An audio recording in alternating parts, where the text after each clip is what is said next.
कान्हा जब तूने जन्म लिया था कान्हा जब तूने जन्म लिया था सारी दुनिया में जश्न मना था सारी दुनिया में जश्न मना था सारी दुनिया में जश्न मना था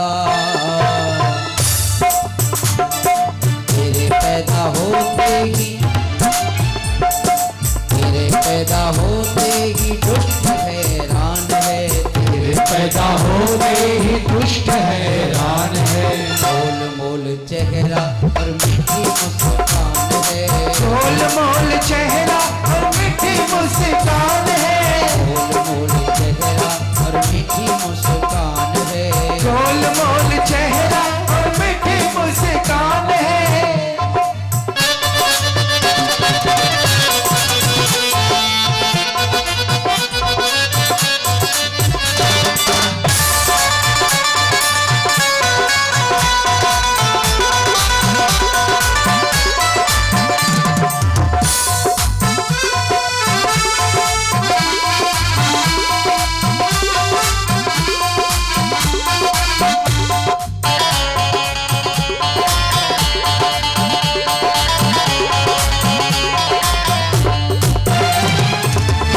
कृष्ण जब तूने मुरली बजाई कान्हा जब तूने मुरली बजाई सब ग्वालिन ये दौड़ी चली आई सब ग्वालिन ये दौड़ी चली आई सब ग्वालिन ये दौड़ी चली आई तेरी मुरली में इन गोपियों की जान है तेरी मुरली में इन गोपियों की जान है मोल मोल चेहरा और मीठी मुस्कान है मोल मोल चेहरा और मीठी मुस्कान है मोल मोल चेहरा और मीठी मुस्कान है मोल मोल चेहरा और मीठी मुस्कान है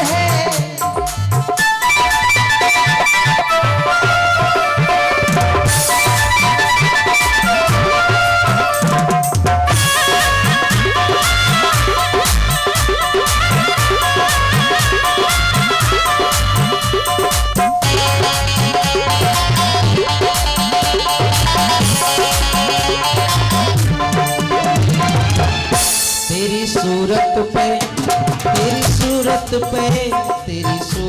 पे दुनिया फिदा है तेरी सूरत पे दुनिया फिदा है तेरी सूरत पे दुनिया फिदा है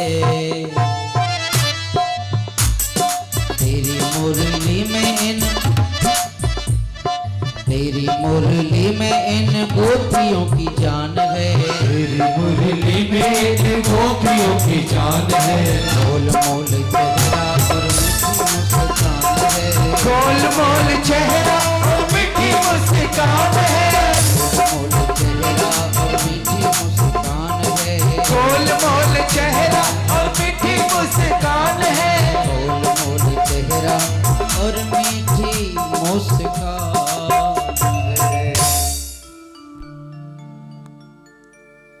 भगवान कर्दम मुनि तपस्या करने के लिए चले गए और माता देवहूति आज भगवान कपिल देव के आगे कहने लगी, पुत्र मैं तुम्हें अपना गुरु बनाना चाहती हूं। तो भगवान कपिल देव कहने लगे, माँ तुम हमें गुरु बनाओगी, आप तो हमारी माँ हो। हम आपके चरणों की धूल को अपने मस्तक पर लगाते और आप कहते हो आप हमें गुरु बनाओगे। लेकिन आपके भाव के आगे तो सब कुछ फीका है, क्योंकि भाव ही विद्वते देवा। आप अपना सवाल करो मां, आप क्या पूछना चाहती है? निर्वाण नितरामं भूमन्न संद्रियं तर्षणात्यं येनं संभाव्यमाने न प्रपन्याधम तमः प्रभो। इस संसार में भगवान को पाने के लिए व्यक्ति को क्या करना चाहिए? जो अधिक पैसा खर्च करता है क्या भगवान उसे मिलते हैं? या जो घर छोड़ के वन में तपस्या करने चला जाता है भगवान उसे मिलते हैं? या फिर जो व्यक्ति नार नार जल में खड़े होकर के भगवान की तपस्या करता है क्या उसे भगवान मिलते हैं? क्या नहीं माता, भगवान को यदि प्राप्त करना है तो धन से भगवान नहीं मिलते, क्योंकि जो स्वयं लक्ष्मीपति है उसको हम क्या धन देंगे। और दूसरी बात मैया, वन में जाओ या जल में जाओ या घर में रहो, यदि तुमने अपनी आत्मा की आवाज को सुन के परमात्मा को पहचान लिया तो वो तो आपके साथ हर पल है, और बाकी संसार में तुम भटकते रहोगे, और जब भाव नहीं तो तुम्हें वो कहीं नहीं मिलेगा, वो कहीं नहीं मिलेगा। उसे ढूंढने के लिए, उसको पाने के लिए भाव को बनाने की जरूरत है, उस भाव को बनाने की जरूरत है। जाने बिना ना होई परतीति, बिना परतीत होए ना प्रीति। भगवान को पाने के लिए एक रिश्ता बनाने की जरूरत होती है भगवान के साथ, कि बिना जानकारी के तुम्हें परमात्मा नहीं मिलेगा। पहले भगवान को जानो, पहचानो। जब तक ठाकुर जी को जानोगे नहीं तो उनसे प्रेम कैसे होगा? आजकल की भक्ति तो देखा देखी हो जाती है कि मेरी पड़ोसन कथा में जा रही है तो चलो मैं भी चलूं, मेरी पड़ोसन ने गुरु बना लिया मैं भी बना लूं। लेकिन हमारे विद्वान ये भी कहते हैं कि गुरु कीजिए जान के और पानी पीजिए छान के। पानी हमेशा छान के पीना चाहिए और गुरु जान के करना चाहिए, क्योंकि गुरु जो होता है वो पुराने कपड़े की तरह नहीं है जो आज पहना और कल उतार दिया। गुरु का रिश्ता तो एक बहुत बड़ा रिश्ता होता है, और गुरु बनाने में जल्दबाजी भी नहीं करनी चाहिए। गुरु बनाने में जल्दबाजी नहीं करनी चाहिए। गुरु बनाने के लिए भाव को जगाने की पहले जरूरत होती है। अपनी बुराइयों को त्याग करके गुरु को जान करके आप करें। क्या वो ये गुरु है जो आप चाहते हो? आप कृष्ण के उपासक हो तो आपको गुरु भी कृष्ण का उपासक ही चाहिए ना, तभी तो आपकी कृष्ण भक्ति को आपके रस में डुबोएगा। यदि मैं राधा रानी का परम भक्त हूं तो मुझे गुरु भी वही चाहिए जो राधा रानी के चरणों से मेरी भक्ति को जोड़ दे। तो जिस रस में मैं डूबना चाहता हूं वही तो मेरा गुरु हो, जो मुझे ठाकुर जी से जोड़ दे। उसी तरह से मैया, भगवान दौलत में नहीं, भगवान तो भाव में मिलते हैं। भाव में मैया, भाव में मिलते हैं। जैसे एक नाथ जी महाराज 12,500 किलोमीटर पैदल यात्रा करके गंगोत्री गए। गंगोत्री से रामेश्वर जी में पहुंचे और वहां जाकर के भगवान रामेश्वर को स्नान करना चाहते थे उस गंगोत्री के जल से, परंतु मंदिर की सीढ़ियों पर देखा तो एक गधा पड़ा हुआ है। उस गधा को देखा लंबी लंबी सांसें लेते हुए, तो जो जल वो 12,500 किलोमीटर चल के लाए थे पैदल पैदल, वो जल उन्होंने गधा के मुंह में डाल दिया, और उसी गधा के शरीर से भगवान रामेश्वर प्रकट हो गए। बोले रामेश्वर भगवान की। तो क्यों मैया? क्योंकि उस गधे के शरीर के अंदर भी तो परमात्मा है, क्योंकि जिसके अंदर ईश्वर है वो सांस ले रहा है, और जिसके अंदर ईश्वर नहीं है वो तो मिट्टी है मैया, वो मिट्टी है। सिया राम में सब जग जानी, करहो प्रणाम जोर जोग पानी। सिया राम में सब जग जानी, भगवान को चारों ओर देखो कि मैं देखूं जिस और सखीरी सामने मेरे सावरिया।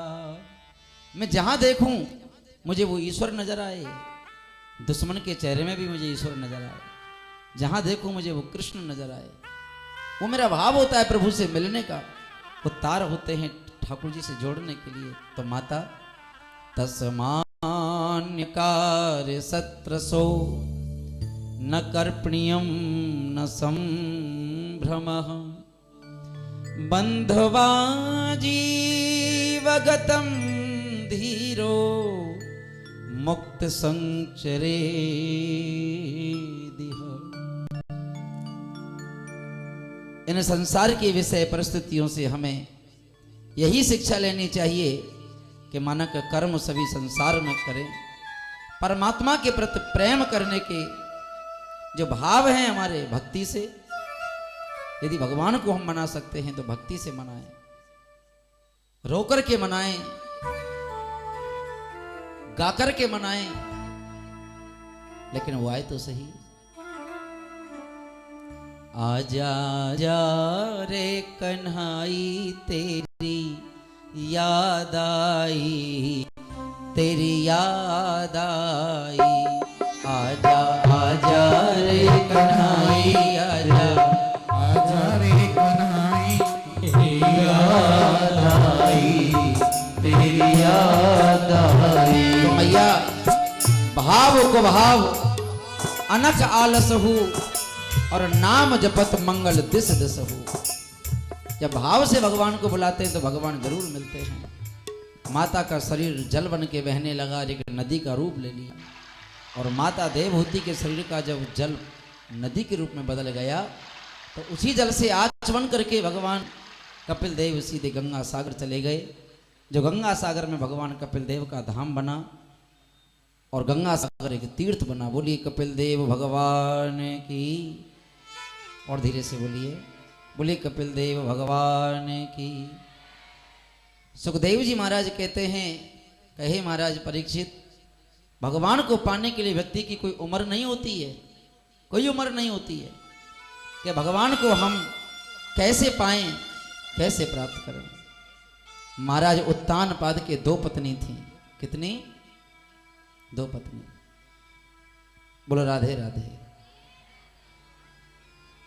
एकता सुरचे पुत्रम काम्यरोप्य लालनम उत्तमम नृक्षथम ध्रुवः राजाभिनंदिता। एक दिन महाराज उत्तानपाद की जो दो पत्नी थी, एक का नाम सुरुचि और एक का नाम सुनीति। सुनीति बड़ी थी, सुरुचि छोटी थी। तो सुरुचि छोटी होने के कारण जो राजा का प्रेम था वो छोटी पत्नी के प्रति ज्यादा था। तो सुनीति के पुत्र हैं ध्रुव जी, और ध्रुव जी अपनी माता के साथ सत्संग में जाया करते थे। माँ बचपन में ही उनको सत्संग में जब जाती थी तो साथ लेके जाती थी, और साथ में ले जाने के बाद उसको बड़े प्यार से बिठा करके कथा सुनाती थी। कुछ माताएं तो ऐसी होती हैं जो बच्चों को लेके आती हैं, और यदि कार्यकर्ता पूछते हैं कि ये किसका बच्चा है तो माँ कहती है पता नहीं, वो देखती नहीं उधर को। उन्हें पता है कि ये बच्चा जितनी देर रहेगा कार्यकर्ता अपने आप संभालेंगे इसे, और जब मैं कथा सुन के जाऊँगी तो मैं अपने आप ले लूँगी। तो चाहते हुए भी पहचानती नहीं है। यहाँ तो बहुत कम लोग हैं, जो ज़्यादा संख्या की भीड़ इकट्ठी होती है तो माताएं बच्चों को लेके आती हैं और आराम से उनको कहाँ छोड़ती हैं जहाँ पे 5-7 कार्यकर्ता खड़े हों। अब बेचारे वो कार्यकर्ता परेशान हो जाते हैं, आगे पीछे दाएं बाएं, ये बच्चा किसका है। और जिस माँ का बच्चा होता है वो ऐसे घूंघट और मार लेती है, इधर मुँह कर लेती है। उन्हें देखती है कि हमारो बच्चा है, हमारो छोरा है, वो ना देखे। और जब कथा समाप्त हो जाए, लल्लू डाला रे वो मेरा छोटो बेटा वो जो तुम्हारे पास था वो कहाँ है। अम्मा इतनी देर से कि बेटा मैं कहाँ लेके बैठती हो, तुम्हारे में कोई काम तो था नहीं, दर्द से उधर घूम रहे हो, तो मैंने सोची मेरे बेटा को तुम ही रख लोगे आराम से। बोलो बांके बिहारी लाल की, और धीरे से बोलो बांके बिहारी लाल की। तो ऐसा भाव होता है कथा में जब आओ तो बच्चों को लेके आओ, लेकिन बच्चों को लाने के बाद उनसे ये नहीं कि तुम यहाँ पे शोर मचाओ। माँ का भाव होता है कि उस बच्चे को भावना के साथ बैठा करके कथा सुनानी चाहिए, उसे श्रद्धा के साथ कथा सुनानी चाहिए। उस बच्चे को इतना भय होना चाहिए कि मेरी माँ ने जो मेरे से कहा बात को मैं सुन करके अमल करूं,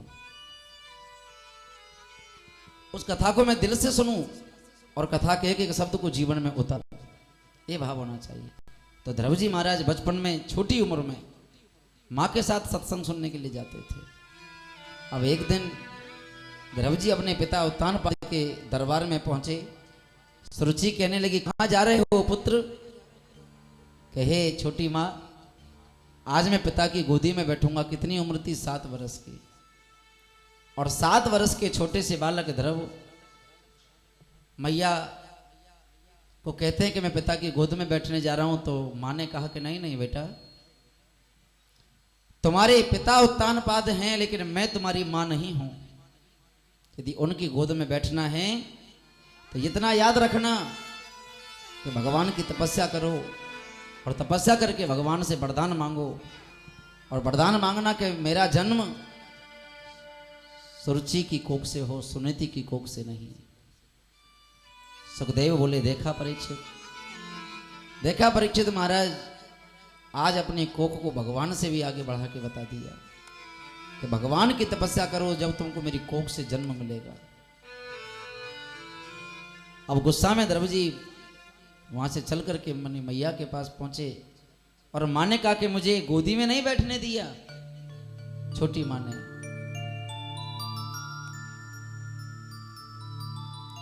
तो माँ तो बड़े भाव की थी, उसकी बुद्धि छोटी तो नहीं थी कि कोई लड़ाई दंगे की बात करे। ध्रुव जी की माँ ने कितनी बड़ी बात कही कि सही तो कहती है, जाके तपस्या करो भगवान की। अब तपस्या करने के लिए ध्रुव जी महाराज आगे बढ़े तो नारद जी ये दृश्य देख रहे थे कि ये छोटा सा बालक क्या वाकई ही भगवान को प्रसन्न कर पाएगा। तो नारद जी परीक्षा लेने के लिए इस बच्चे के पास पहुंच गए। अब नारद जी को देखते इस छोटे से नादान बालक ने दंडवत प्रणाम किया, चरणों में लेट करके प्रणाम किया। नारद जी बोले, वाह बेटा वाह, कम से कम इतना ज्ञान तो है तुमको कि किसी साधु महात्मा को देख करके उनको दंडवत प्रणाम करना चाहिए। इतना ज्ञान तो है आपको, बहुत अच्छी बात। हे पुत्र, बिना गुरु के तुम्हें भगवान मिलेंगे कैसे बेटा? गुरु बिन भवनिध तरे न कोई,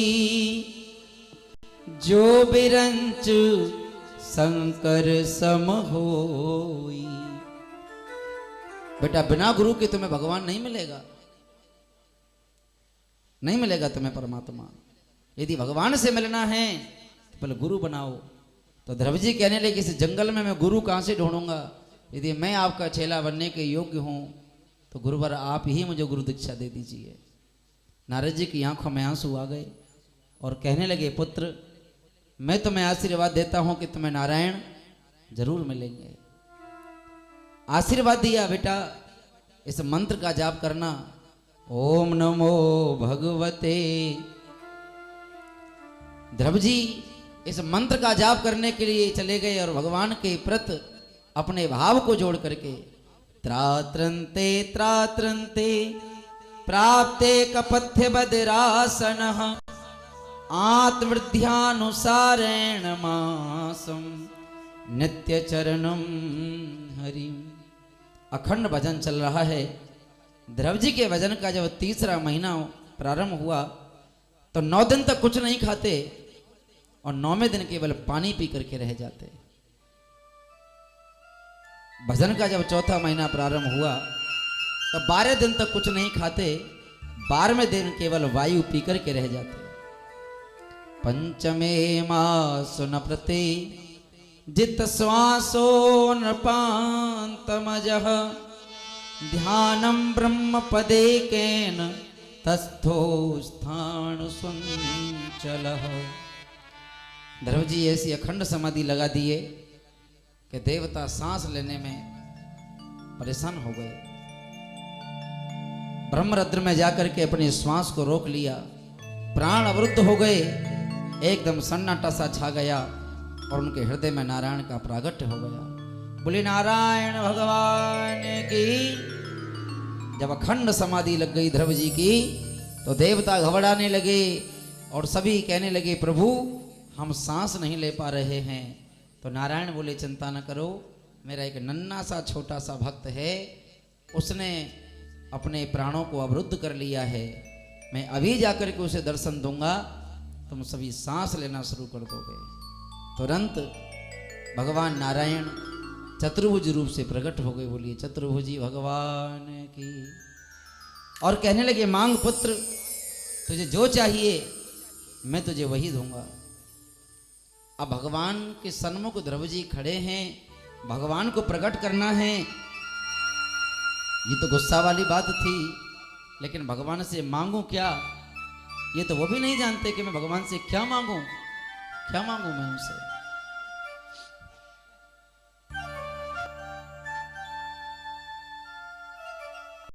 हाथ जोड़ करके खड़े हैं ध्रुव जी।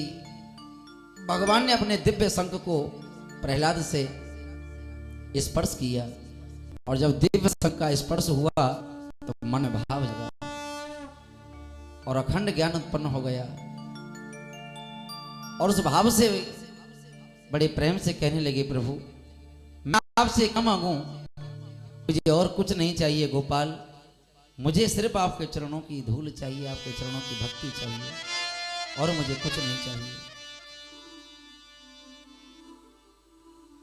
सवरिया ले चल पल्ली पार, कन्हैया ले चल पल्ली पार, जहां विराजे श्री राधा रानी, जहां विराजे श्री राधा रानी, और अलबेली सरकार, ओ कान्हा मेरे ले चल पल्ली पार, कन्हैया ले चल पल्ली पार, कान्हा मेरे ले चल पल्ली पार, ओ कान्हा मेरे ले चल पल्ली पार, जहाँ विराजे राधा रानी, जहाँ विराजे राधा रानी, जहाँ विराजे श्री राधा रानी, जहाँ विराजे श्री राधा रानी, और सब वेदन की साथ, ओ कान्हा मेरे ले चल पल्ली पार, ओ कान्हा मेरे ले चल पल्ली पार।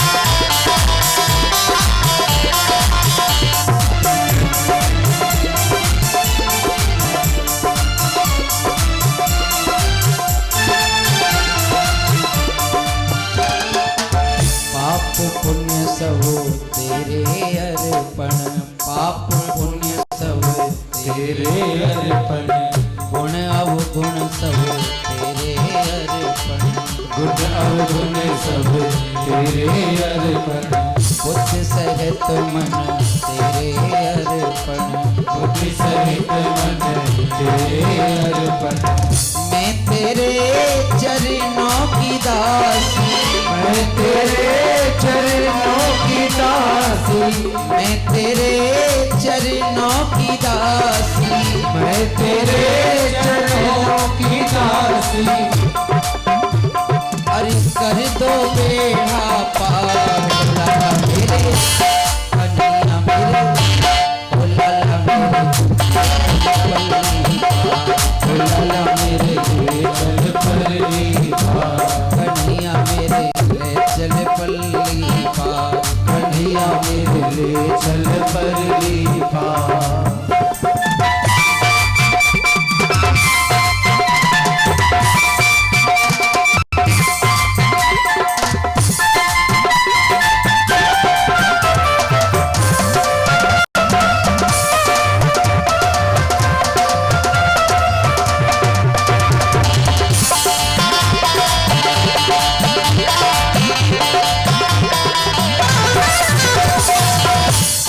की कुछ परवाह नहीं है, जग की कुछ परवाह नहीं है। तेरे मिलन की आस यही है, तेरे मिलन की आस यही है। दूसरी अब कोई चाह नहीं है, दूसरी अब कोई चाह नहीं है। प्रभु के साथ रिश्ता जोड़ने के लिए हमारे दिल का भाव भी होना चाहिए। इसलिए दोनों हाथों को उठा करके एक हाजिरी तो बनती है भगवान के चरणों में। मेरे प्रीतम मेरे माझी, मेरे प्रीतम मेरे माझी, मेरे प्रीतम मेरे माझी, मेरे प्रीतम मेरे माझी। अरे कर दो नैया पार सवैया मेरे, चल पल्ली पार कन्हैया मेरे ले चल पल्ली पार। कन्हैया मेरे ले चल पल्ली पार, कन्हैया मेरे ले चल पल्ली पार। जहाँ विराजे राधा रानी, जहाँ विराजे राधा रानी, अरे जहाँ विराजे मेरी राधा रानी, जहाँ विराजे मेरी राधा रानी। अलबेली सरकार लाला मेरे ले चल पल्ली पार, भोला ला मेरे ले चल पल्ली कन्हैया मेरे ले चल पल्ली पार, पार। कन्हैया मेरे ले चल पल्ली पार।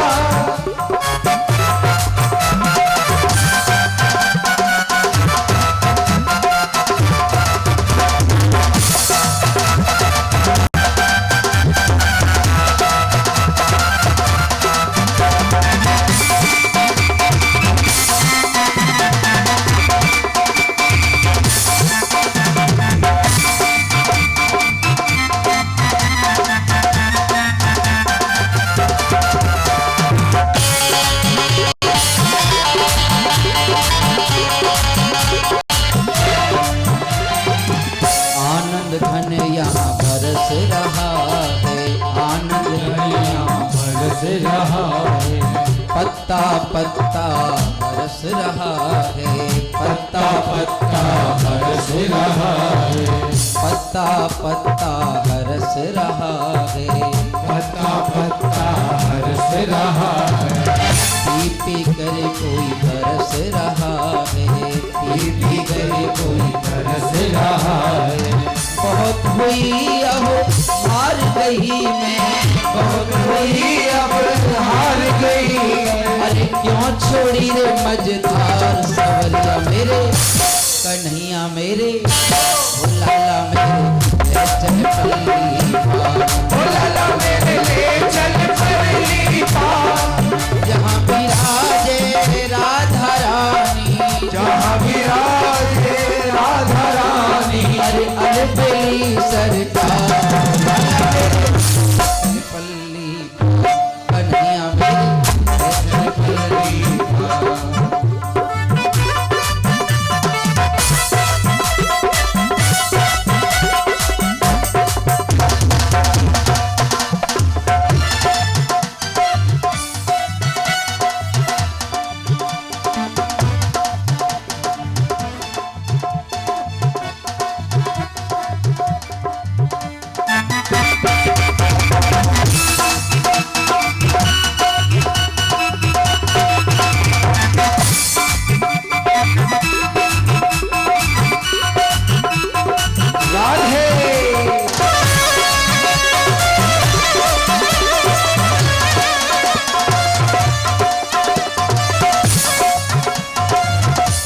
बांके बिहारी लाल की। ध्रुव जी को पाने के लिए कोई आवश्यकता नहीं थी कि जिसने भगवान को पा लिया। अब समझने वाली बात ये कि उसको जीवन में और क्या चाहिए।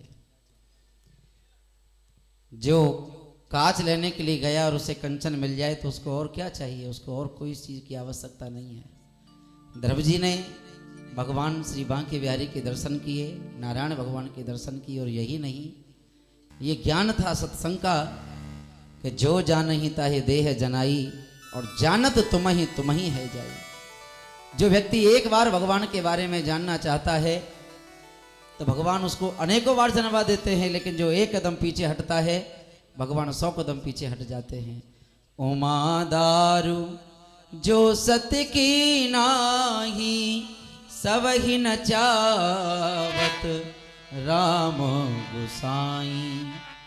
लाली मेरे लाल की जित देखो तित लाल, लाली देखन में गई तो मैं भी हो गई लाल। परिणाम सत्संग का आप सोचोगे क्या मिला। द्रवजी महाराज बचपन से जवानी में और जवानी से बुढ़ापे में आए, पूरा राज शासन सत्ता चलाया और राज शासन सत्ता चलाने के पश्चात क्या मिला कि उनको मृत्यु लोक में रह के प्राणों को त्यागना नहीं पड़ा, बल्कि शरीर के साथ वो भगवान के धाम को गए, क्योंकि भगवान के धाम से पुष्पक विमान आया और शरीर के साथ वो पुष्पक विमान में बैठ करके भगवान के धाम को चले गए। ये सत्संग की महिमा है। जो व्यक्ति ये जानना चाहे कि सत्संग होता क्या है, सत्संग क्या होता है, यही सत्संग होता है। बोली श्री बांके बिहारी लाल की, बोली श्री कन्हैया लाल की, बोलो हारे के सहारे की, बोलो हल्ला मचाने वाले भक्तों की, बोलो इधर उधर देखने वाले भक्तों की। सब जगह देखा जाता है कौन कैसी साड़ी पहन के आया है, कौन क्या लेके आया है, कौन बच्चे लेके आया है, कौन बिना बच्चों के आया है। ये कहने के भाव हैं कि देखो कथा में रह कर के हम अपने मन को भटका रहे हैं, कितना ध्यान कथा में लगा रहे हैं, उधर सबका ध्यान है कौन आई है, कैसे आई है, क्या पहन के आई है।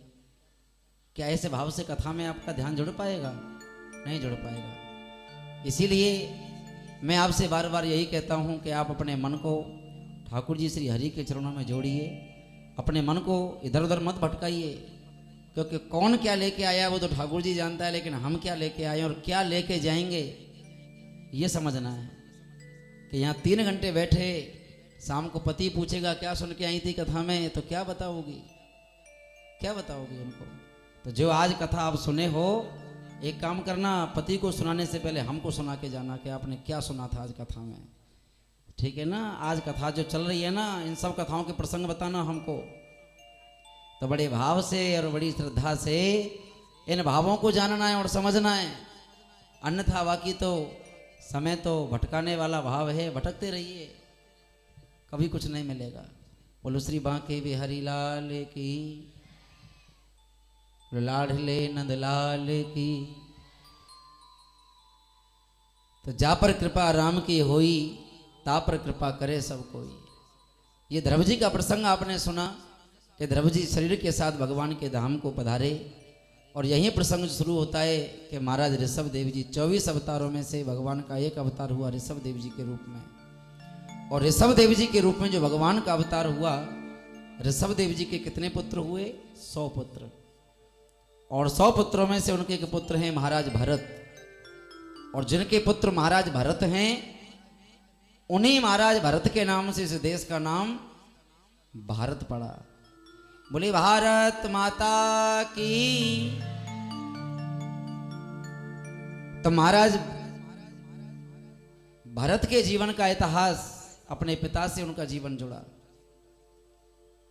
कि उनके पिता हमेशा अपने बच्चों को वो ज्ञान दिया करते थे कि बेटा ये जीवन सिर्फ खाने सोने के लिए नहीं मिला है, ये जीवन तपस्या करने के लिए मिला है। इस तपस्या में हमको भगवान के चरणों से जुड़ने की जरूरत है कि हम गुरुओं से क्या सीखें। सिर्फ ये नहीं कि हम गुरुओं के पास गए है करके हंस के चले आए और ऐसे करके चले आए, वहाँ क्या सीख करके आए, एक नाम भी लेकर के चले आए, तो नाम को दिल में छुपा लिया हमने कि एक नाम काफी होता है। अजामिल ने एक नाम ही तो लिया था नारायण, और नारायण नाम लेकर के भवसागर से पार हो गया। अनंत आदमी भटकता रह जाता है, उसे कुछ नहीं मिलता, कोई सहारा नहीं मिलता। इसलिए नारायण के प्रति अपना भाव बनाइए महाराज भरत ने। अब ये कथा सुखदेव जी महाराज क्यों सुना रहे हैं?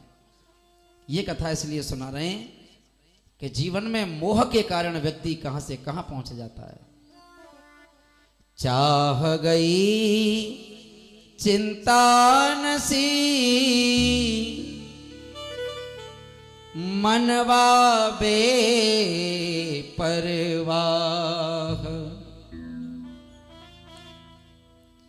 जिसको कुछ ना चाहिए वो ही सहनसाह। जिसके मन में कोई अरदास नहीं है, मुझे कुछ नहीं चाहिए, मुझे यदि कुछ चाहिए तो क्या चाहिए, मुझे बांके बिहारी चाहिए, मुझे श्याम सुंदर चाहिए, और मुझे कुछ नहीं चाहिए, मुझे और कोई आवश्यकता नहीं है।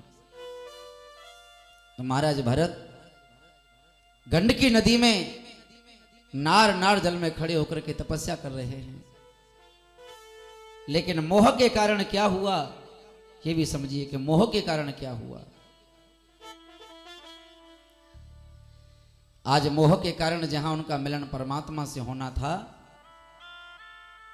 और उस मोह के कारण उनका जीवन कहां जाके जुड़ गया ये समझिए कि उसी नदी के किनारे पर एक गर्भवती हिरणी पानी पीने के लिए आई, और पीछे से एक शेर दहाड़ता हुआ आया, और जब वो शेर दहाड़ता हुआ आया तो हिरणी डर के मारे उस नदी में कूद पड़ी।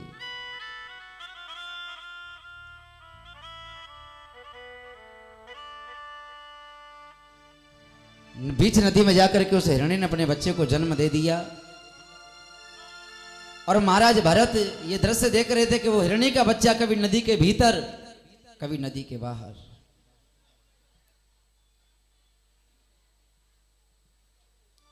महाराज भरत अपनी समाधि को छोड़ करके उस बच्चे को, उस हिरणी के बच्चे को गोद में ले लिए और नदी के किनारे पर आ गए, और नदी के किनारे पर आकर के पल्ली और जब देखा तो पल्ली किनारे पर देखा तो हिरणी जो उसकी माता थी वो प्राणों का त्यागन कर चुकी थी।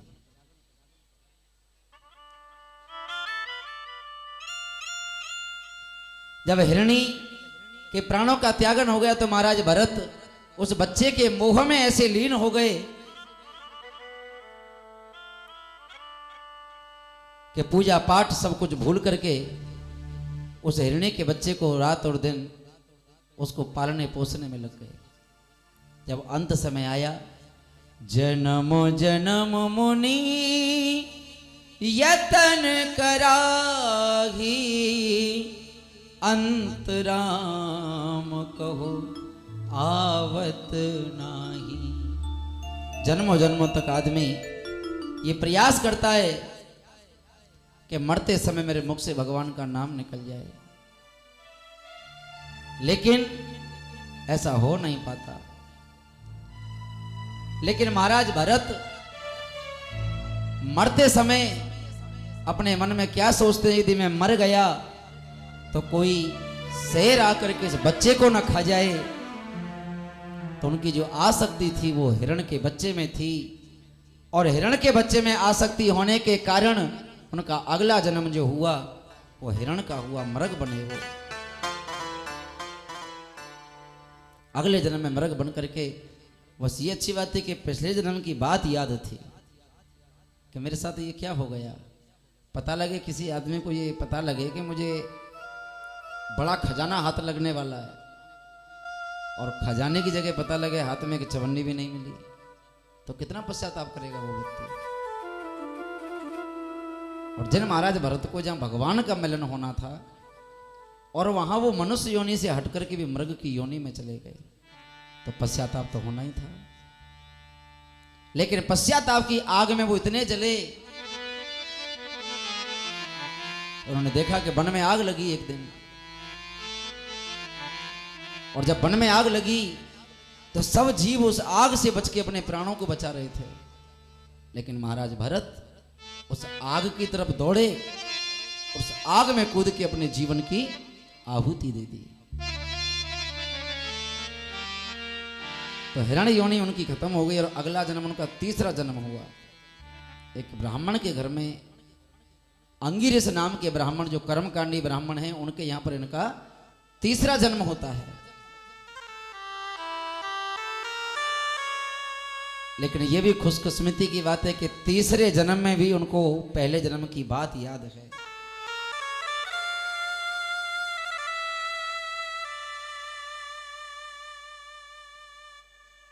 पिता चाहते कि मेरा बेटा मेरे से भी बड़ा कर्मकांडी ब्राह्मण बने, लेकिन पुत्र चाहता है नहीं नहीं, मुझे नारायण से मिलना है। तो पिता समझाते समझाते प्राणों का त्यागन कर दिए। भाइयों ने घर से बाहर निकाल दिया। जड़ भरत महाराज को, उनका नाम रख दिया जड़। तो महाराज भरत को जड़ भरत कहने लगे। घर से बाहर निकलने के बाद तुलसी बिरबा बाग की सींचत ही मुरझाए, और राम भरोसे जो रहे तो पर्वत पे हरियाली। जो राम जी के भरोसे रहते हैं, भगवान पहाड़ की चोटी पे जाके भी अपने भक्त की रक्षा करता है। हमारे घर में उगने वाला पेड़ सूख जाता है, लेकिन पत्थरों के बीच में उगने वाला पेड़ हरा भरा रहता है। आखिर उसमें कोई तो पानी देता है। एक पहाड़ पर रहने वाली चींटी को भी भोजन मिलता है। तो भगवान तो ये कहते हैं कि आदमी भूखा उठता जरूर है, लेकिन भगवान भूखा सोने किसी को नहीं देते, तो सबको दो वक्त की रोटी खिलाते हैं। तो महाराज भरत सिंधु देश पहुंच गए, और सिंधु देश के राजा हैं राहुगण, जो बड़े अभिमानी और बड़े अहंकारी हैं, और अपने अहंकार के कारण उनको जाना जाता है। एक दिन अपनी पालकी में बैठ के जा रहे थे, 4 कहारों ने पालकी को कंधे पे उठाया। जब पालकी को 4 कहारों ने अपने कंधे पे उठा रखा था, तो उसमें से एक कहार कमजोर पड़ गया। एक कहार जब कमजोर पड़ा, तो राजा राहुगण ने कहा कि ये पूरी प्रजा हमारी है, रास्ता में जो भी मिले उसी के कांधे पर ये पालकी रख देना। अब आगे महाराज भरत आ रहे थे, अब वो पालकी उन्हीं के कंधे पर रख दी। वो चाहते तो उपदेश दे सकते थे, ज्ञान दे सकते थे, लेकिन वो कुछ नहीं बोले। खल के बचन संत सही जैसे, वो बोले, कुछ नहीं बोले। उस पालकी को कंधे पर लेके आगे बढ़ गए, और आगे बढ़ने के पश्चात उन्होंने देखा कि पैरों के नीचे छोटी छोटी चींटियां, ये तो पैर मेरा यदि ऊपर पड़ेगा तो चींटियां मर जाएंगी। तो चींटियों को बचाने के लिए महाराज भरत कूद गए। तो कितनी बड़ी बात है, देखिए आज का इंसान तो जीव को काट करके ऐसे खा जाता है मानो किसी गाजर को, मूली को खा लिया हो, लेकिन महाराज भरत ने उनके मन का भाव जानी है कि पैरों के नीचे से कोई चींटी मेरे पैरों से दब के मर ना जाए, मुझे जीव हत्या का श्राप ना लग जाए, मैं जीव हत्या का कारण नहीं बनूंगा। तो उन चींटियों को बचाने के लिए वो उछल गए, और उछल करके वो चींटियों को बचा तो दिए, लेकिन उनके उछलने पर जो पालकी थी वो डिसबैलेंस हो गई। और पालकी जब डिसबैलेंस हुई, तो महाराज राहुगण का सर जो था वो पालकी में धड़ाम से लगा। राजा राहुगण कहने लगे, रे मूर्ख,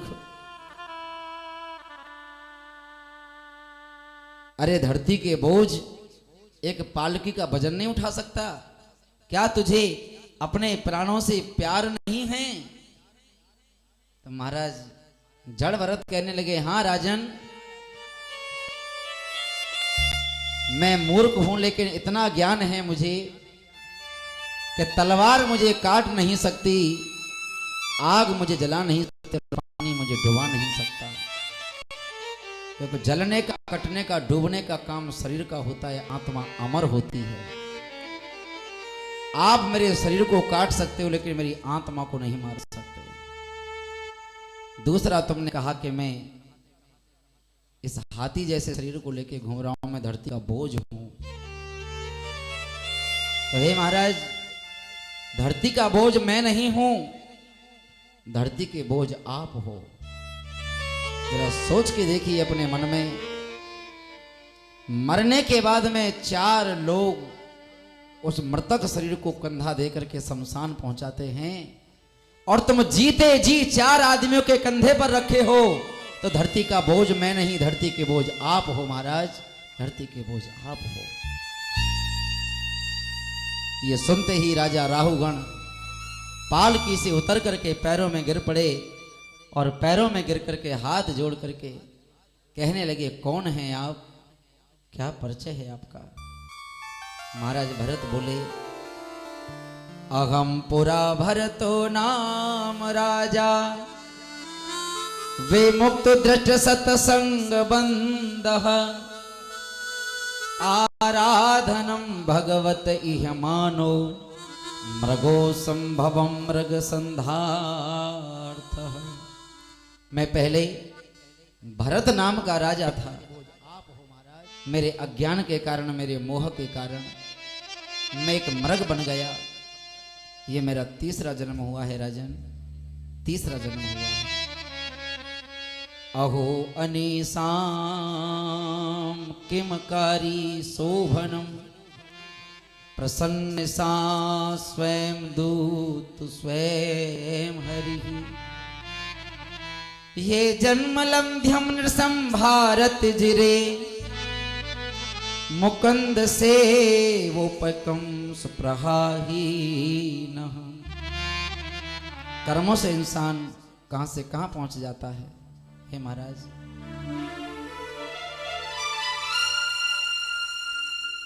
कर्म प्रधान विश्व रचिरा,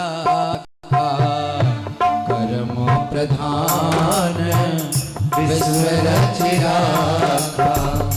जो जस करेगी सो तस फल चाखा। कर्म प्रधान विश्व रचिरा, कर्म प्रधान विश्व रचिरा।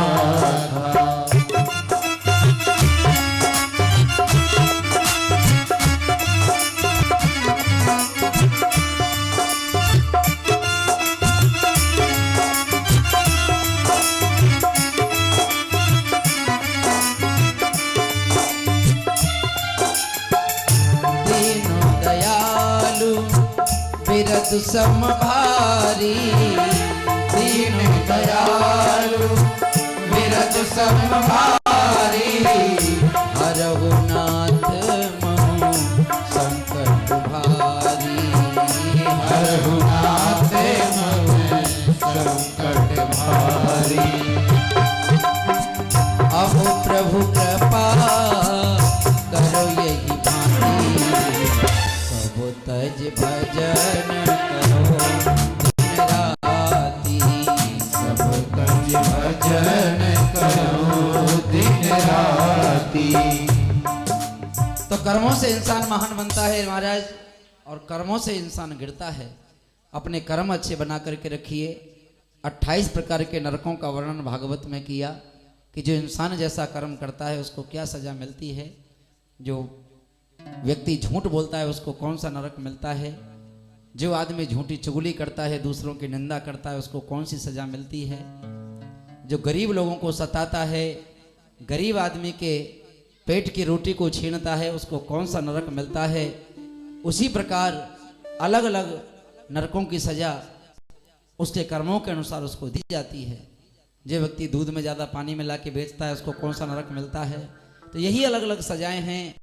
बहुत ज़्यादा अधिक ब्याज वसूल करता है उसको कौन सा नरक मिलता है।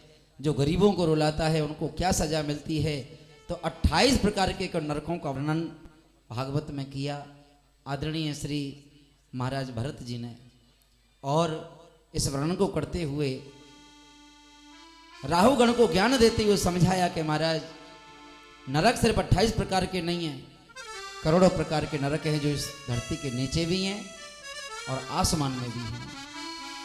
गरुड़ पुराण में इसमें विस्तार से लिखा गया है। भागवत में मात्र 28 प्रकार के नरकों का वर्णन किया है। और महाराज अपने जीवन में बस इतना धारण कर लीजिए कि व्यक्ति भगवान का नाम लेके कहाँ पहुंच जाता है। अजामिल जो जीते जी हमेशा धर्म प्रचार करते रहे, धर्म की ध्वजा उठा के रखी हाथ में, लेकिन एक बार उन्होंने एक वैश्या के साथ विवाह कर लिया। और एक वैश्या के साथ विवाह किया तो वैश्या के साथ विवाह करने के पश्चात उनके जीवन में एक ऐसा मोड़ आया कि समाज के लोगों ने उन्हें उस समाज से ही दूर कर दिया, गांव से बाहर कर दिया। लेकिन कुछ संत महात्माओं को भोजन कराया उनकी पत्नी ने, तो संत चल के आशीर्वाद दे के करके गए कि तेरे गर्भ से जो संतान पैदा होगी उसका नाम नारायण रख देना। तूने संतों को भोजन कराया है देवी, संतों को किया हुआ भोजन तेरा व्यर्थ नहीं जाएगा, क्योंकि जो साधु महात्माओं को खिलाता है वो महात्माओं को नहीं खिलाता, संतों को नहीं खिलाता, वो सीधा नारायण को खिलाता है। भगवान ने विष्णु पुराण में भी कहा है कि ब्राह्मण को खिलाने वाला जो भोजन होता है वो तो सीधे मेरे मुख में ही आता है। बोलो श्री राधा रानी की। तो अजामिल के कर्मों के अनुसार जहां उसको नरक में जाना था, तो नारायण नाम लेने पर वो भवसागर से पार होकर के भगवान के धाम को चला गया। बोले नारायण भगवान की, बोले भक्त और भगवान की। इसी तरह से भगवान के एक भक्त और हुए जिनका नाम है प्रहलाद, और प्रहलाद के जीवन की गाथा अलग अलग विद्वानों ने अपने अपने भाव से बखाना है कि प्रहलाद ने अपनी माता की कोख में रह करके नारद जी के द्वारा कथा सुनी, और मैया की कोख में जो कथाओं की आवाज आती थी तो प्रहलाद अपनी माता की कोख में भगवान के बारे में जाने। तो ये गर्भ की कथा जो बताई जाती है कि गर्भवती स्त्री को ज़्यादातर रामायण का पाठ सुनाना चाहिए, भगवान की कथा सुनानी चाहिए, ताकि उसकी कोख में पलने वाला बालक उसके ऊपर भगवान राम और नारायण की कृपा बनी रहे, वो बच्चा संस्कारी हो। इसीलिए गर्भवती स्त्री के सामने पूजा पाठ के कार्य कराए जाते हैं, रामायण कराई जाती हैं, उनको रामायण सुनाई जाती हैं। क्यों? तो उसका बच्चा संस्कारी बने, सनातन धर्म का प्रचार करे, समाज में एकता और अखंडता का निर्माण करे, इसीलिए ये सब कुछ किया जाता है। तो प्रहलाद बचपन से ही भगवान की भक्ति में थे, लेकिन एक कुम्हारी का भी प्रसंग आया कि कुम्हारी जिसके आवे में बिल्ली के बच्चे दब गए, और वो कुम्हारी भगवान को मना के कहती है कि हे नारायण, इन बिल्ली के बच्चों को बचा लो। और ये दृश्य प्रहलाद ने देखा कि उस भयानक आग में से बिल्ली के बच्चे खेलते हुए बाहर आ गए। प्रहलाद उस कुमारी के पैरों में बैठ गए, माँ मैं आपके चरणों में कोटि कोटि नमन करता हूं। जहां पूरे नगर में मेरे पिता को भगवान माना जाता है, उस पूरे नगर में आप अकेली ऐसी हो जो आपको डर नहीं लगता। चलो माता, हम यहां से कहीं और चलते हैं। चलो चले मां कहीं सपनों के गांव में, सपनों के गांव में, कांटों से दूर कहीं फूलों की छांव में। चलो चले मां कहीं सपनों के गांव में, सपनों के गांव में, कांटों से दूर कहीं फूलों की छांव में। चलो चले मां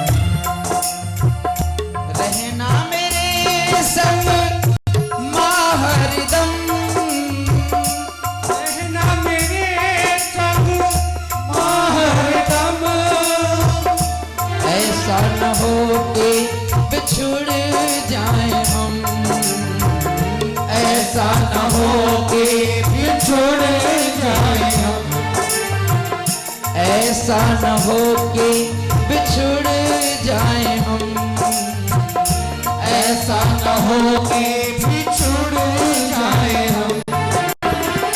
जाना है हमको, जाना है हमको दूर की दिशाओं में। चलो चले मां कहीं सपनों के गांव में, सपनों के गांव में, कांटों से दूर कहीं फूलों की छाँव में चल चले माँ।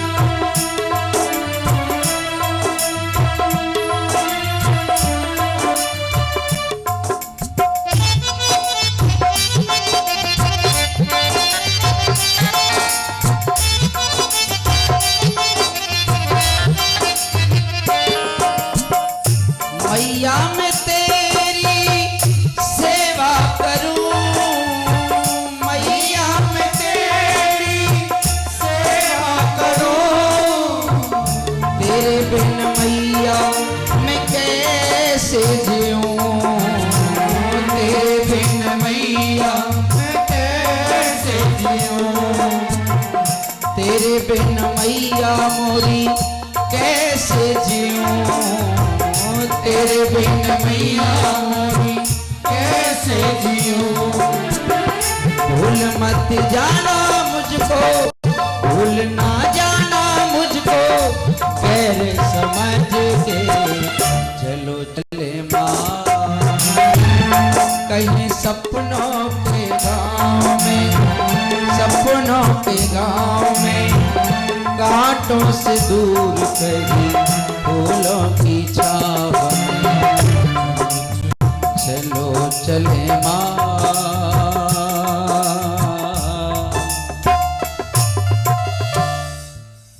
मुल्तान के राजा हिरण्यकश्यप अपने पुत्र को बहुत समझाए, लेकिन प्रहलाद नहीं माने। गुरुकुल में पढ़ने के लिए भेज ही दिया। शुक्राचार्य के दोनों पुत्र गुरु सी के अंदर बधिर कर लेखा, एक न सुनाई तो एक न देखा। एक को सुनाई नहीं देता, एक को दिखाई नहीं देता। उस पुत्र को गुरुकुल में जाके देखा तो जितने बच्चे थे वो सब नारायण का नाम लेने लगे। प्रहलाद भगवान का नाम लेते हैं और हिरण्यकश्यप के अंदर क्रोध की आग भड़कने लगती है कि मेरे दुश्मन का नाम ले रहे हो तुम। हाथ में चमड़े का कोड़ा लेकर के उस जब प्रहलाद में वो कोड़ा मारा तो गुरुकुल में जाके देखा, प्रहलाद ने एक ही बात कही, पिताजी उधेड़ लो चमड़ी मेरी, न मन में खौफ लाऊंगा, मैं भक्त हूं श्री राम का, गुण उन्हीं के गाऊंगा। मुझे मरने का गम नहीं है, मरने का मुझे गम नहीं, नासवान संसार आया है सो जाएगा, यही जगत व्यवहार। हिरण्यकश्यप ने कहा कि ले जाओ किसी पहाड़ से धकेल करके मार दो इसे। कागा मेरो तन खाइयो, मेरो चुन चुन खाइयो मांस, दो नैन मेरे मत खाइयो, शीघ्रता से मुझे प्रभु से मिलन की आस। भगवान की कथा को श्रवण करें। अरे जंगलों को रे हम चल दीने, मेरा कोई सहारा ना बचा, आजा बिहारी नंदलाल रे, मेरा तू ही तो सहारा, आजा बिहारी नंदलाल रे, तू ही तो सहारा। ऐसे नहीं, दोनों हाथों को उठा करके ताली बजाते हुए, अरे आजा बिहारी गोपाल रे, मेरा तू ही तो सहारा बचा, ओ आजा बिहारी नंदलाल रे, मेरा तू ही तो सहारा बचा। अरे जंगलों को रे हम चलती ने, जंगलों को रे हमें चलती ने, मेरा कोई सहारा ना बचा, आ जाना तो आ जाना, ओ आ जाना, अब तो आ जाना।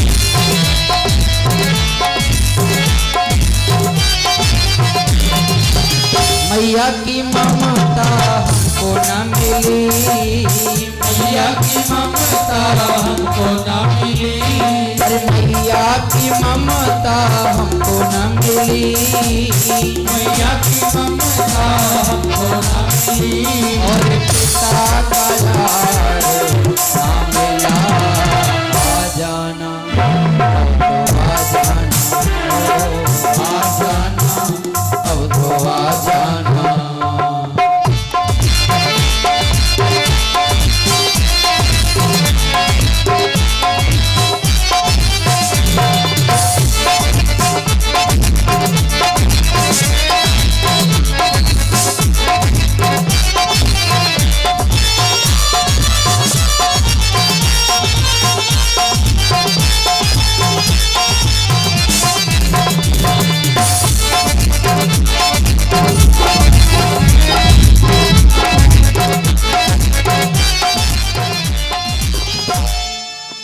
मरने का मुझे गम नहीं है, मरने का मुझे गम नहीं है, जीने की रे कोई खुशी नहीं है, जीने की रे कोई खुशी नहीं है, अरे जीने की रे कोई खुशी नहीं है, जीने की रे कोई खुशी नहीं है, अरे आकर के दर्शन दिखा जाना, आ जाना, आ जाना, ओ आ जाना, अब तो आ जाना।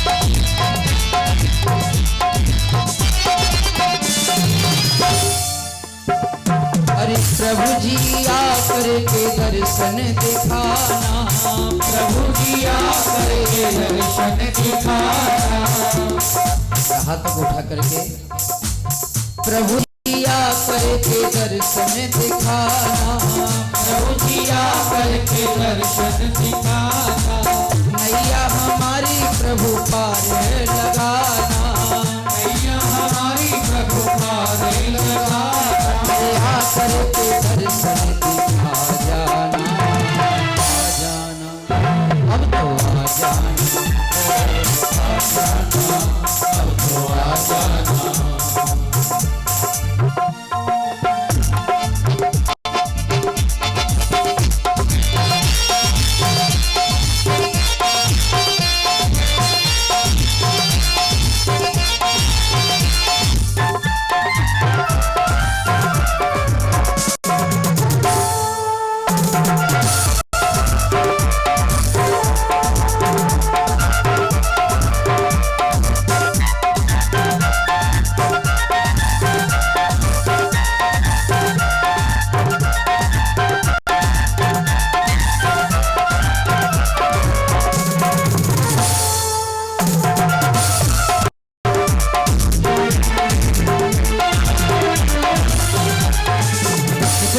पहाड़ से प्रहलाद को नीचे धकेला, लेकिन बचाने वाले हाथ थे नारायण के। हजारों हाथ की गोदी में प्रहलाद को ले लिया प्रभु ने, और हल्की सी भी चोट प्रहलाद को नहीं आने दी। प्रहलाद की रक्षा करने वाले भगवान नारायण, एक बार जोर से जयकारा लगाएंगे, बोले नारायण भगवान की, बोले भक्त और भगवान की। होलिका से जलवाने का प्रयास किया, होलिका जल गई लेकिन प्रहलाद बच गए। अब तो लोहे का खंभा घर में गर्म करा दिया और कहा कि इसी खंभे से प्रहलाद आज ये जला करके मैं खत्म कर दूंगा। हे दुर्वनीत मंदात्मन कुलभेद कराधम स्तबंध मच्छासनोद्यतम निशये त्वध्ययम क्षयम।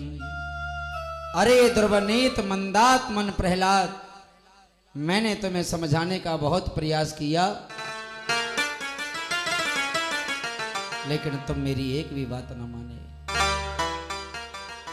आज मैं तुम्हें जीवित नहीं छोड़ूंगा। प्रहलाद ने कहा पिताजी, न केवलम वे भवतस्य राजनम सवे बलम बलिनाम च परे साम्यम परेश्वर में स्तर जंगमायी ब्रह्मदयो येन वसम प्रणीतः। सूर्य अनेक फिरे कण मांगत पे पर सूर सो स्वाद कहाँ, पुन ताल मजीरा बजाती फिरे पर मीरा मत वारी सी चाह कहाँ। सिया राम कथा कितनों ने लिखी पर तुलसी जैसी मर्यादा कहाँ। नरसिंह बसे हर खम्बन में पर कारण को प्रहलाद कहाँ। भगवान तो आज भी कण कण में वास करते हैं, लेकिन उनको पहचानने वाला तो हो कि पिताजी इस खंबे के अंदर भी मेरे भगवान हैं। इतना कहने पर भगवान नरसिंह अपने भक्त की उस भाव को जान करके और उस खंबे को फाड़ करके भगवान प्रकट हो गए। बोले नरसिंह भगवान की, बोली नरसिंह भगवान की जय। भगवान आधे नर बने और आधे सिंह बने, और आधे नर और आधे सिंह बन करके भगवान हिरण्यकश्यप को अपनी जंघाओं पर डाल करके कहने लगे, हिरण्यकश्यप तुमने बहुत पाप किए, लेकिन मैंने तुमसे कुछ नहीं कहा। लेकिन जब कोई मेरे भक्तों को रुलाता है तो मेरे भक्तों को नहीं रुलाता, वो मुझे रुलाता है। मेरे भक्तों का अपमान करने वाला वो मेरे भक्तों का अपमान नहीं करता, वो मेरा अपमान करता है। तूने ब्रह्मा जी से वरदान मांगे थे, वो पूरे हो गए। ये 12 महीने में से कोई महीना नहीं है, ये 13वां महीना, लौंद का महीना, अधिक मास का महीना तेरे लिए है। न दिन है न रात है, दोनों वक्त मिले हुए हैं। न तू जमीन पर न आसमान पर, बीच देहरी पर है। मेरे हाथ में न कोई अस्त्र है न शस्त्र है, न मैं नर न मैं बानर, मैं आधा नर और आधा सिंह हूं। लेकिन फिर भी आज तू बच नहीं पाएगा। अपने कठोर नाखूनों से हिरण्यकश्यप के सीने को चीर डाला। लेकिन भगवान का क्रोध शांत नहीं हुआ। भगवान का क्रोध और प्रचंड क्रोध बढ़ता चला गया। तब ब्रह्मा जी ने आकर के प्रहलाद से कहा, पुत्र प्रहलादम प्रेषयामासः ब्रह्मवस्ती तुमंतिके तात प्रसमयोपहि सुपित्रे कुपितम प्रभु। हे पुत्र, आज चाहते हुए भी कोई भगवान नारायण के क्रोध को शांत नहीं कर सकता, और यदि आज उनके क्रोध को कोई शांत कर सकता है बेटा, तो वो तुम हो। तो भगवान के चरणों में जाकर के बैठ गए।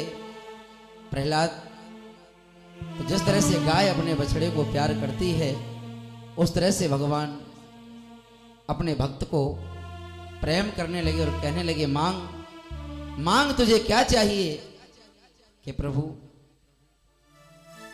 मुझे बस इतना चाहिए बस इतनी तमन्ना है, हे कृष्ण तुम्हें। बड़े भाव से आप सभी लोग मिलकर के गाएंगे। जो भगवान से जुड़ना चाहता है, प्रभु के दर्शन करना चाहता है, यदि आप वाकई सच्चे दिल से बुलाओगे तो देखना आज रात को या कल तुम्हें भगवान सपने में जरूर दर्शन देंगे। ये भाव है अपना, आजमा के देख लीजिए सच्चे दिल से। हे श्याम तुम्हें देखूं, घन श्याम तुम्हें देखूं, बस इतनी तमन्ना है, बस इतनी तमन्ना है,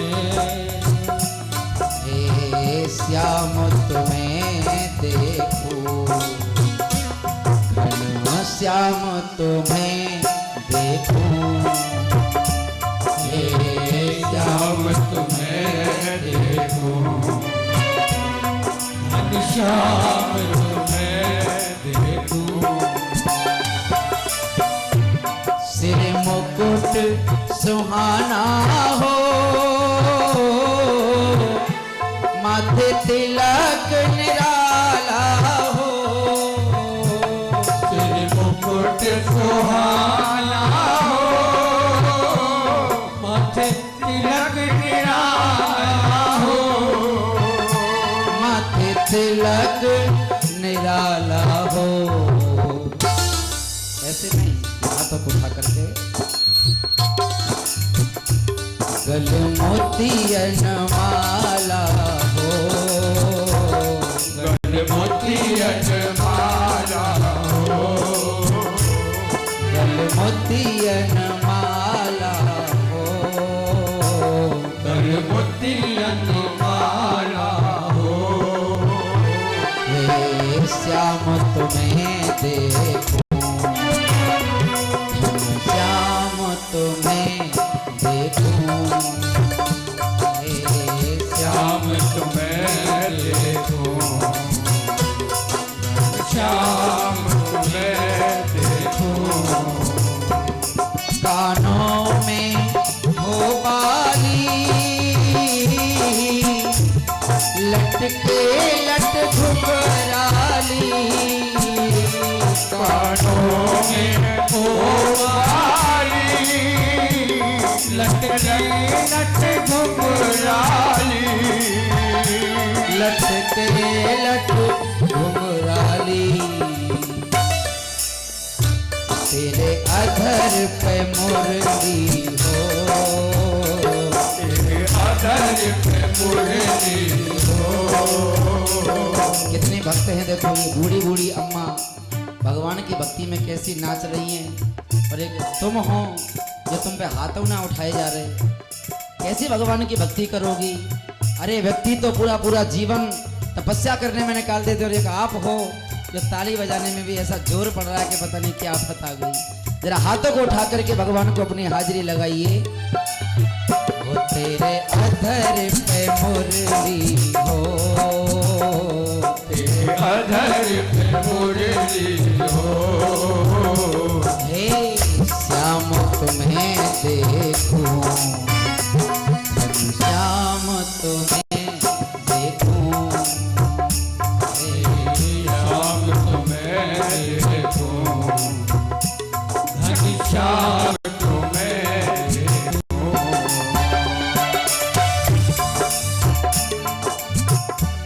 बाजू बंद बाहों में, पजनिया पाँव में, बंद बाहों में, पजनिया पाँव में, है पजनिया पाँव में,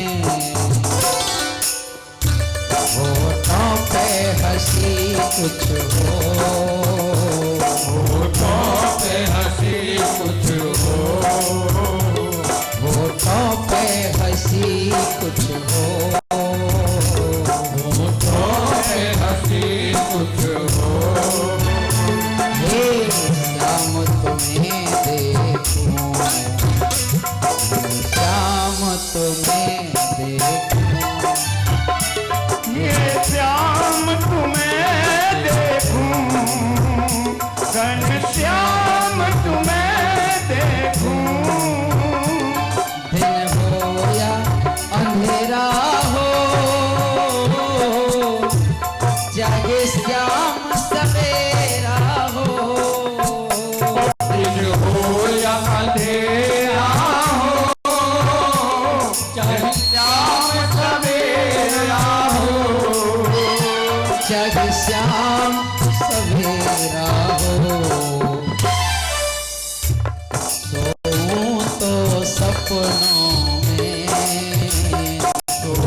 सपनों में हे श्याम तुम्हें देखूं, श्याम तुम्हें देखूं, श्याम तुम्हें देखूं, घनश्याम तुम्हें देखूं। चाहे घर हो नंदलाला, कीर्तन हो गोपाला, नंदलाला, कीर्तन हो गोपाला, कीर्तन हो गोपाला, हर जगह के नजारे में, हर जगह के नजारे में श्याम तुम्हें देखूं, श्याम तुम्हें देखूं, श्याम तुम्हें देखूं, श्याम तुम्हें देखूं। हे श्याम तुम्हें देखूं, श्याम तुम्हें देखूं। बोली श्री बांके बिहारी लाल की जय, बोली सच्चिदानंद भगवान की। व्यक्ति के जीवन में बड़े उतार चढ़ाव आते हैं। एक छोटा सा ज्ञान पाकर के इंसान भगवान को प्राप्त कर लेता है, और हल्की सी गलती होने के कारण व्यक्ति अपनी तपस्या को भंग कर देता है। ऐसा ही कुछ आज हुआ। दुर्वासा मुनि एक बार इंद्र की सभा में चले गए, और इंद्र उस समय अप्सराओं के नृत्य में लीन थे। अप्सराएं नृत्य कर रही थीं और इंद्र उस नृत्य को निहार रहे थे। दुर्वासा ऋषि सेवक से बोले कि अंदर जाकर के महलों में जाके देवराज से बोलो कि दुर्वासा मुनि आए हैं।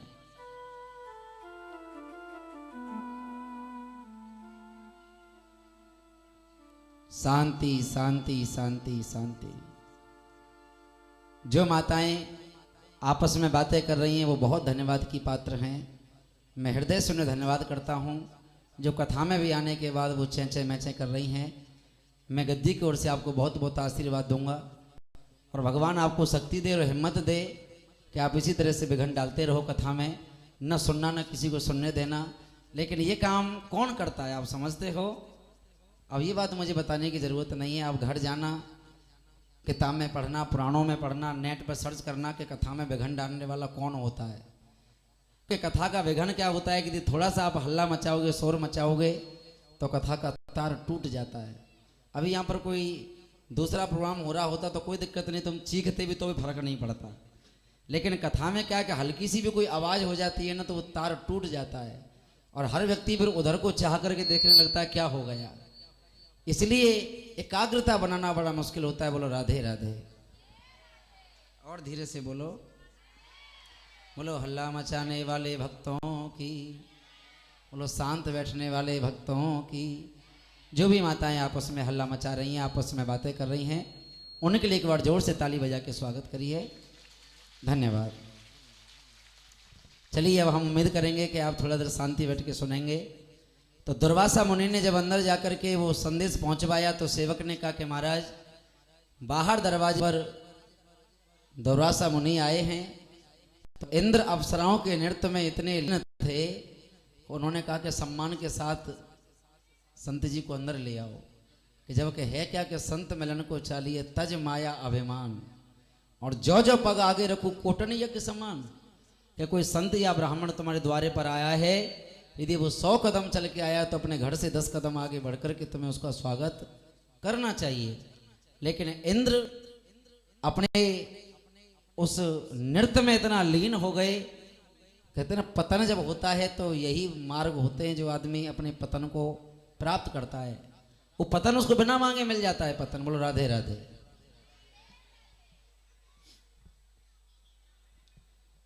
तो उस दिन दुर्वासा मुनि जो थे ना वो तो क्रोध के लिए जाने जाते हैं, लेकिन उस दिन उनको क्रोध नहीं आया। इंद्र बोले बैठिए महाराज, आप भी नृत्य देखिए। बोले नहीं नहीं, हमको नहीं देखना, ये सब तुम्ही को शोभा देता है। ये हम तो तुमको आज आशीर्वाद देने का मन किया तो तुम्हारे पास हम चले आए। चलिए अब हम जाते हैं, तुम आराम से नृत्य देखो अप्सराओं का। तो जानते हो साधु महात्मा जब जाते हैं तो कुछ न कुछ आशीर्वाद रूप में दे के जाते हैं, चाहे वो फल दे के जाएं या मिष्ठान दे के जाएं, जो उनके हाथ लगता है। कहते ना कि संत जब कोई चीज़ देते तो वो आशीर्वाद और प्रसाद अपने आप बन जाता है। जैसे कहते ना, जब तक बाजार से खरीद के लाए तो मिठाई थी, भोग लगा दिया तो प्रसाद बन गया। घर में पकाए भोजन तो वो खाना था, लेकिन ठाकुर जी का भोग लगाया तो वही भोजन प्रसादी बन गया, वही भंडारा बन गया। तो यही भाव होते हैं। इसी भाव के साथ देवराज इंद्र को चलते समय एक पुष्पों की माला दुर्वासा मुनि इंद्र को देकर के चले गए।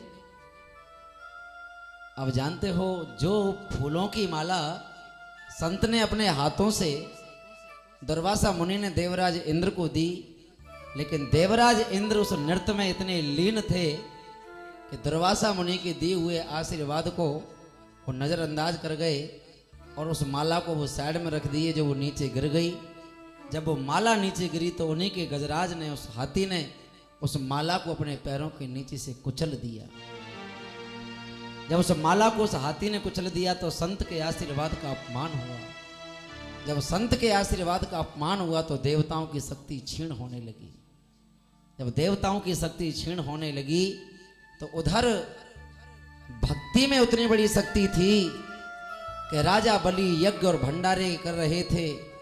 उस राजा बलि की शक्ति बढ़ती जा रही है और देवता शक्तिहीन होते जा रहे हैं। और देवता इतने शक्तिहीन हो गए, इतने शक्तिहीन हो गए कि देवलोक को त्याग करके कंदराओं में भटकते रहे। और राजा बलि 3 लोक के राजा बन गए। जब 3 लोक के मालिक बने राजा बलि, तो देवताओं की माता अदिति दुखी होकर के रोने लगी और कहने लगी, स्वामी मेरे बच्चे घर से बेघर हो गए, मेरे बच्चों का घर वापस दिला दो। कि हे देवी, इस संसार में कोई किसी का नहीं है, ये संसार एक स्वार्थ का संसार है देवी, इसलिए अपने व्यर्थ के आंसू न बहाओ। कि नहीं नहीं, मुझे ज्ञान नहीं, मुझे आशीर्वाद चाहिए, मेरे बच्चों का घर वापस चाहिए देवताओं का। तो कश्यप मुनि बोले, मैं तुम्हें एक आशीर्वाद देता हूं, यदि ये स्तुति तुम पूरी श्रद्धा के साथ पूरा करोगी तो तुम्हारे घर बेटे का जन्म होगा। तो कौन सी स्तुति दी? संतान प्राप्ति के लिए महाराज कश्यप मुनि ने कहा कि देवी, ये स्तुति मैं तुम्हें दे रहा हूं, इसको अच्छे से गायन करना इस स्तुति का। यज्ञेश यज्ञ पुरुषेस्तु तीर्थ पाद तीर्थ श्रवण श्रवण मंगल नाम देह आपन्ना लोक वर्जनोप समोद्य सम्नः कृधीस भगवाने सदीनाथ। हे देवी, यदि तुम इस स्तुति को श्रद्धा पूर्वक गाओगी तो तुम्हारे घर पुत्र का जन्म होगा। तो पुत्र बन के कौन आए? स्वयं भगवान नारायण बामन का रूप लेकर के माता अदिति और भगवान कश्यप मुनि के यहाँ बेटा बन के आए। और कितना सुंदर महीना है भादों का महीना। भादों के महीना में भगवान बामन का अवतार हुआ। और भादों का महीना बड़ा ही पवित्र माना जाता है, क्योंकि राधा रानी का अवतार जो हुआ वो भादों के महीना में ही हुआ। राधा रानी का अवतार भादों में हुआ, बलराम जी का अवतार भादों में हुआ, कृष्ण का अवतार भादों में हुआ, वामन भगवान का अवतार भी भादों में हुआ। और सुखदेव जी जो कथा सुनाए राजा परीक्षित को, वो भी भादों के महीना में ही सुनाए।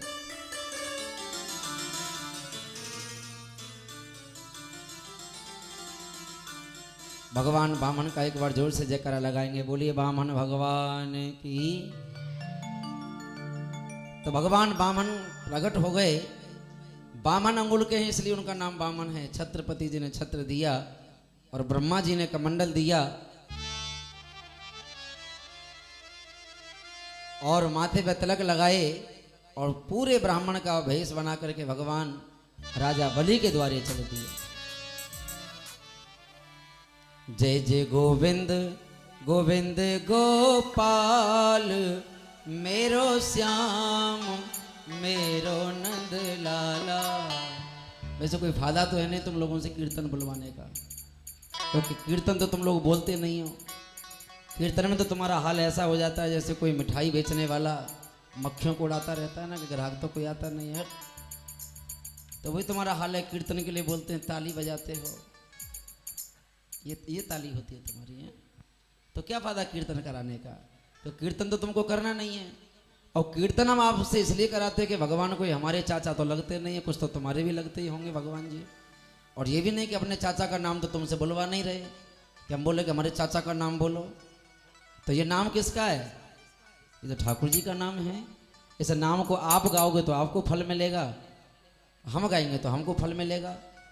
तो कथा सुनने आए हो और नाम भगवान का गाए नहीं तो वाणी कैसे पवित्र होगी? वाणी तो तभी पवित्र होगी ना जब भगवान का नाम गाओगे।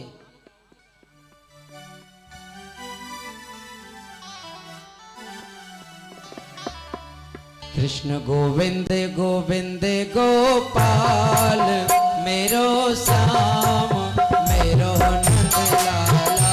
कृष्ण गोविंद गोविंद गोपाल मेरो श्याम मेरो नंद लाला। गोविंद गोविंद गोपाल मेरो श्याम मेरो नंद लाला। कृष्ण गोविंद गोविंद गोपाल मेरो श्याम मेरो नंद लाला। ओ मेरो नंद लाला, ओ मेरो नंद लाला, ओ मेरो नंद लाला, ओ मेरो नंद लाला। कृष्ण गोविंद गोविंद गोपाल मेरो श्याम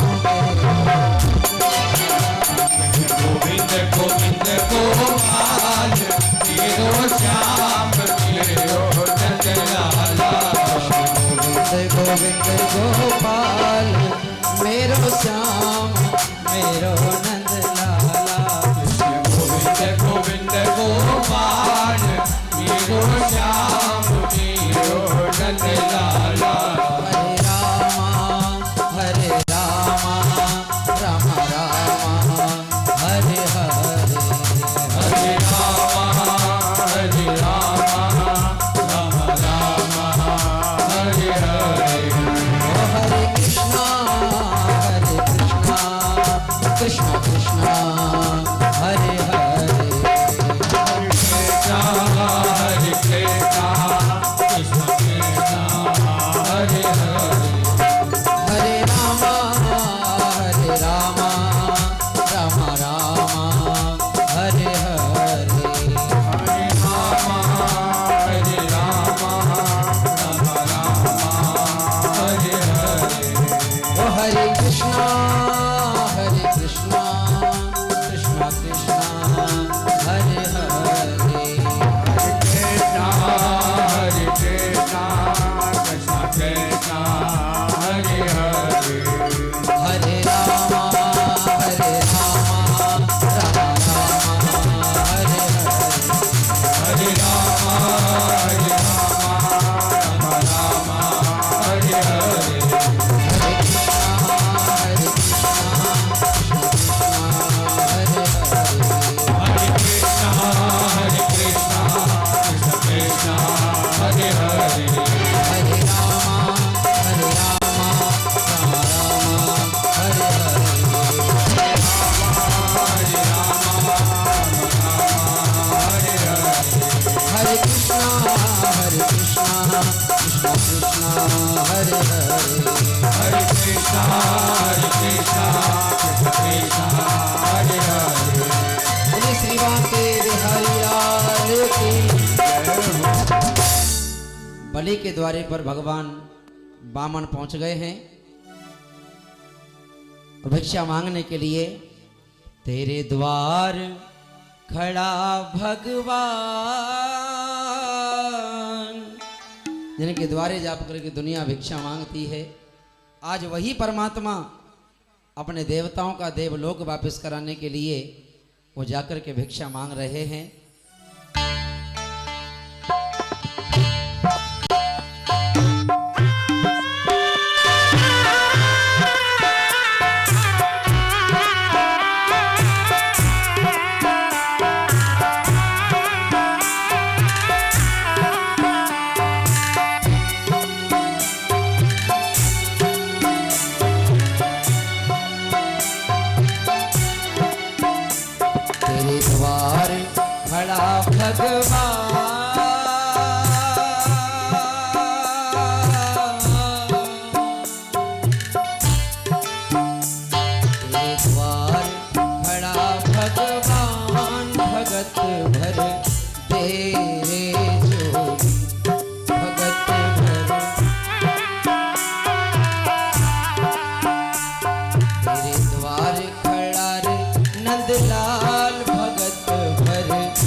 तेरी रहेगी शान, भगत भर दे रे झोली, भगत भर।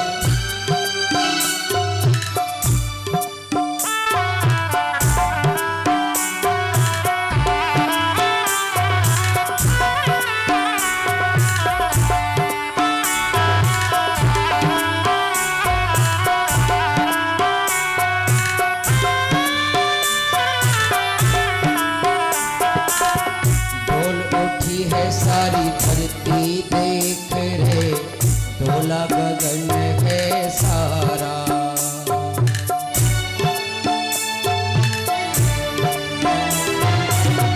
ढोल उठी है सारी धरती देख रे, ढोला गगन है सारा।